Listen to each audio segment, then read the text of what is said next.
Hey, church family.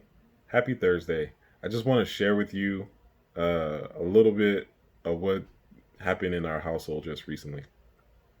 My daughter is in eighth grade. This is her eighth grade year, and she was a little sad and upset because this year they had to end school, and because of that, she was not able to see her friends, and not knowing whether or not she'll see them again, and you know, moving on to another school, you never know who's going to go and who's not. So she was a little sad and understandably upset about all of that.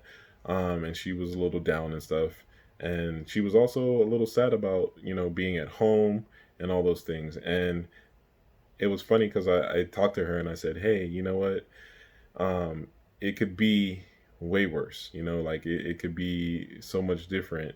And to look at kind of like the bright side or be thankful for what you have. I was talking to her about, at least you still are able to see them online, and you can talk to them online. You can do emails and all that stuff, and even texting and everything, and be thankful because even though you're complaining like you're home and you're running out of things to do, or you're tired of other things. I'm like, if this was a few decades ago, we wouldn't have internet. There would be no streaming. So I was just talking to her and be like, be thankful for the things that you have. So it's funny. So later on that same day, the graphics card in my computer in our desktop went out, and so then after talking to my daughter, that happened, and then I was upset, and I'm like, not happy, and I'm like, man, why is this happening? Like kind of the same situation that she was in, and so then my wife comes and tells me, well, you just had a whole talk to with your daughter about this whole thing, so shouldn't you think about that and use the words that you were telling her for yourself? And then I was just like, wow, way to use my words against me. But in all honesty, it was truth, and she made a very good point. And then later on that week, I was reading about in Exodus, and I'll just read these couple passages for you about the Israelites and how in Exodus when they're going through things, and uh, it's in Exodus 16, verses 2 and 3. It says, and the whole congregation of the people of Israel grumbled against Moses and Aaron in the wilderness. And the people of Israel said to them, would that we had died by the hand of the Lord in the land of Egypt, when we sat by the meat pots and ate bread to the full, for you have brought us out into the wilderness to kill this whole assembly with hunger. And then if you go to the next chapter, chapter 17, verse 3, it says, but the people thirsted there for water, and the people grumbled against Moses and said, why did you bring us up out of Egypt to kill us and our children and our livestock with thirst? And so I kind of thought about that, because for one, I kind of used it on my daughter. I was like, well, it could be worse. At least you're not wandering through the wilderness for 40 years, like that kind of deal.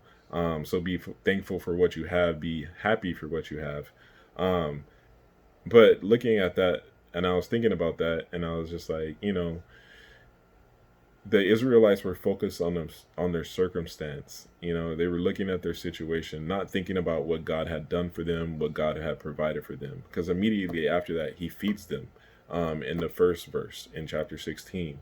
And so after they complain, God feeds them, and then in the next chapter, they complain again, and then God gives them water because they're complaining of thirst. So instead of focusing on their circumstance, and just focusing on that,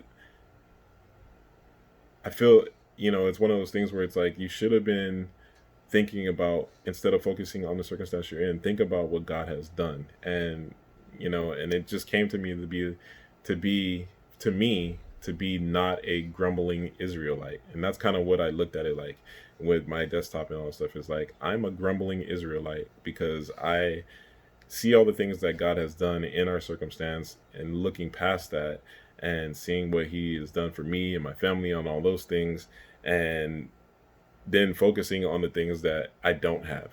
So I just want to encourage you, don't be like me. Don't be the grumbling Israelite that is focused on the circumstance, but look what God is doing through the circumstances. Uh, Look what he is doing and what he has done. So I just want to just encourage you with that. Just don't be a grumbling Israelite, you know? So thank you, church family. I hope this encourages you, and have a great day.